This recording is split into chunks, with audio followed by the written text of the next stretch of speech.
garden of yoga. Welcome to my travel Theraband video.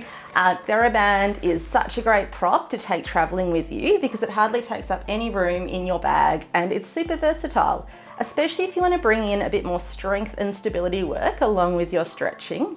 I've been using it a lot while we've been traveling. If I know I'm going to be walking around all day, I use it to do some warm-ups first. If we've been on the train or after the flight, I used it just to stretch everything out, kind of nurture all the cranky bits, just get me feeling really good so I can enjoy my travels to the maximum.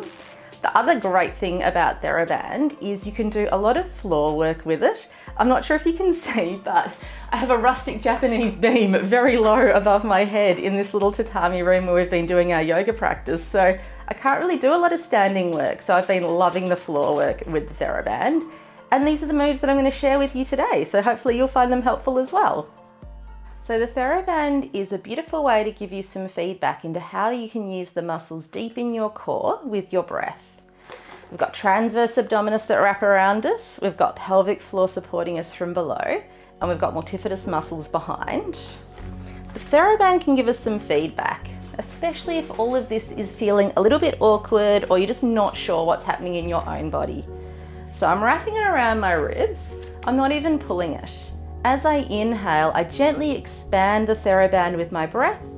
As I exhale, my breath flows out, my lower ribs funnel in, my belly gently draws in and my pelvic floor muscles draw up. Everything softens on the inhale as I gently stretch the band. And then as I exhale, ribs scooping in, transverses switching on like a belt tightening around my waist, pelvic floor muscles drawing upwards and inwards like I'm drawing pubic bone at the front and tailbone at the back in towards each other. Inhale, expansion. Exhale, everything engages. And the relax is just as important as the engage. So if you've just moved through a strength focused practice where you've been consciously activating these muscles at your core, make sure you factor in some conscious relaxation at the end of your practice for balance. All right, first phase, tie your legs together. This is just to give you a little bit of resistance. And if you don't need that extra resistance, you don't have to tie your legs together. So once I've got my thighs tied, just taking a little moment, tuning into my breathing. Might like to do a little rock of the pelvis forward on the inhale. And then as you exhale, lower back flattening, pelvic floor activating, belly scooping in. And so just a few of those, just to feel into your body, to feel into your breath. And I actually like to bring my hands to lower belly just so I can feel if I'm actually staying stable as I move. Inhaling to prepare, and as I exhale, slowly taking right knee out to the side, trying to keep that left leg really steady and pelvis steady. Inhale to return. Taking that to the other side, exhaling to move. Inhaling to return. I can add my arms to make it more of a whole body move. Exhaling as I reach out with opposite arm and leg. Inhale to come back. Exhaling to reach out. Inhaling to come back. If you're feeling good stability-wise and you want a little bit more challenge, lifting one leg and then the other, and then like before, either just working with the legs or adding the arms as well.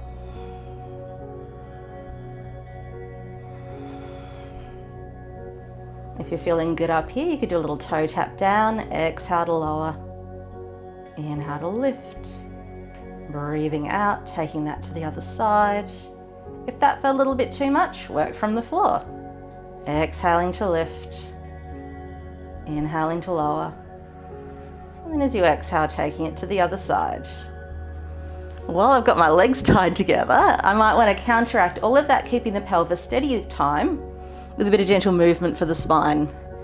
And if I've got my legs tied and I'm working to push them apart, I'm going to get a little bit more activation through the outsides of my legs into my glutes. I'll inhale to prepare, and then as I exhale, vertebrae by vertebrae, peeling up. Inhale when it's a comfortable place to pause. And then on the breath out, slowly, gradually rolling the spine back down again. And again, an option to add the arms, exhaling to lift, inhaling to stay, exhaling to lower.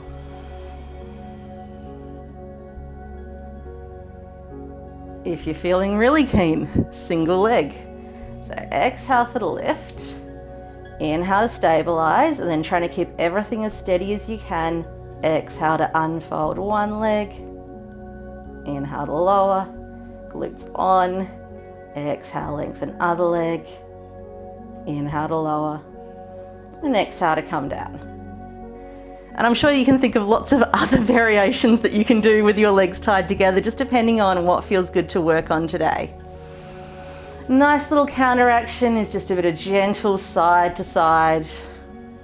You could, of course, untie your legs for this. And so from here, I'm going to come over onto my side. All right, so I'm on my side. And again, legs tied together is optional. You might not need to. It might be strong enough just with your legs on their own.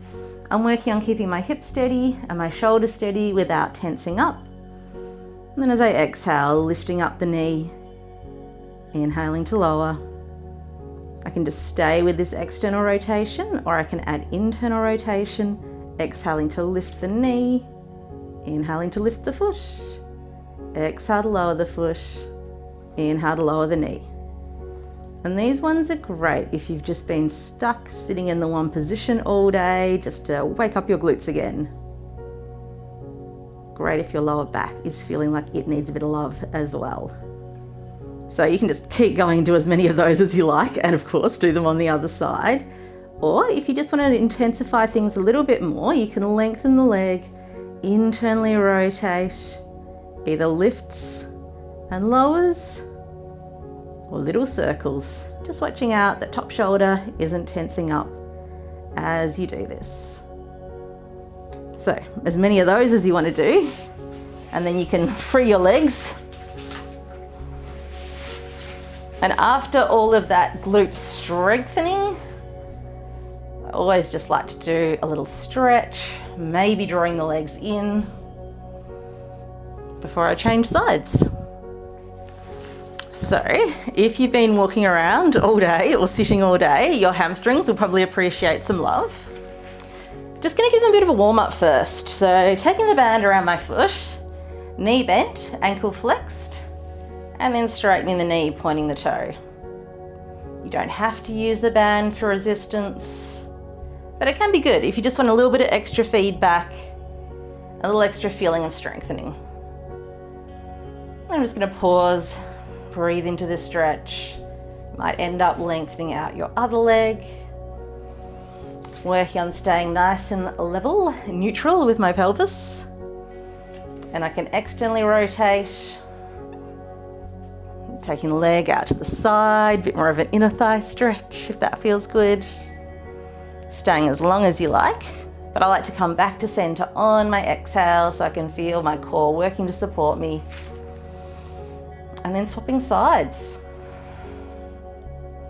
Working on the internal rotation, keeping my pelvis pretty level to start, but then if I wanted to bring it into a bit more of a twist, now I'm just working on keeping my shoulder down as I take my leg across. And again, exhale to come back to center, and you'll take that to your other side. So if you want to bring in a bit of core work to your travel sequence, Theraband can be really great with that.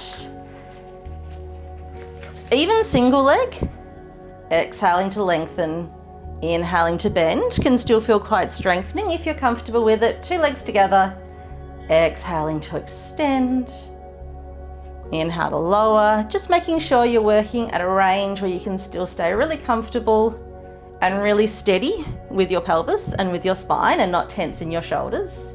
I can also do double leg lowers. Exhale for the lower, either an inhale to lift or exhale to lower, inhale to pause, and then exhale to lift. These are possible with straight legs as well. And like with the side lying stuff, play around, see what feels good in your body. All right, so I wanted this to be kind of a whole body sequence, so I thought I'd put in some shoulders. You don't necessarily need the Theraband, and especially this one, it's kind of a heavy duty Theraband, so if it feels a bit much, just do the movement without. First move, party trays. So I've got my palms up As I exhale, I'm externally rotating with my arms. Inhale as I return. You might even like to visualize you're holding a stack of napkins with your elbows. Nothing should feel forced or rigid, but we're working for stability here. If you need the extra resistance, just working with the Theraband. As I take my hands out, I want to think of gently broadening across my collarbones, feeling a bit of activation through the back of the chest and back of the shoulders, waking up all of those shoulder stabilizers. But I don't want to feel like I'm forcing my shoulders down or back. Just want it to be nice and comfortable while still having that sense of waking up all of those muscles that will stabilize your shoulder girdle. So that's Party Trays version 1. The next one is called serving. So without the band, I'll just bring my arms forward, wide, together, and in. With the band, it's the same move. So I can exhale my arms forward, inhale wide. This is feeling like a really nice stretch. Exhale together, inhale back in, collarbones nice and broad. Exhaling out, inhaling wide, and then together, and then back in. So this next one is actually surprisingly strength building, and this would be great if you usually have a bit of a like dog pose, plank pose, chaturanga element to your practice, and you can't do it in the space that you're in. You could do all of these in a chair. So also really useful if you did want to do that upper body strengthening, but your wrists weren't loving the dog pose and plank pose stuff. While I'm doing this move, I'm thinking of trying to pull my hands away from each other and my elbows in towards each other. But when I have the resistance of the band, that's kind of invisible. And this could be enough. Or I could start to lengthen and bend, and I'm really feeling all of that activation into those muscles through the back of my chest and back of the shoulders. I'm feeling biceps and triceps. But if I wasn't, and I want a little bit more intensity, I could lift my arms up higher. And if you don't have a Theraband, this would work with something that wasn't stretchy as well. It's surprisingly potent. So that's a little shoulder strength sequence. I hope you enjoyed Travel Theraband sequence. If you felt like your hips or your shoulders needed extra nurturing, you might like to check out Travel Hips and Travel Shoulders. Or you might just like to flow on and do your own yoga practice after this, or just to lie down and take some time in Shavasana or meditation. Any questions, any feedback, any future videos you'd like us to do? Let me know in the comments below.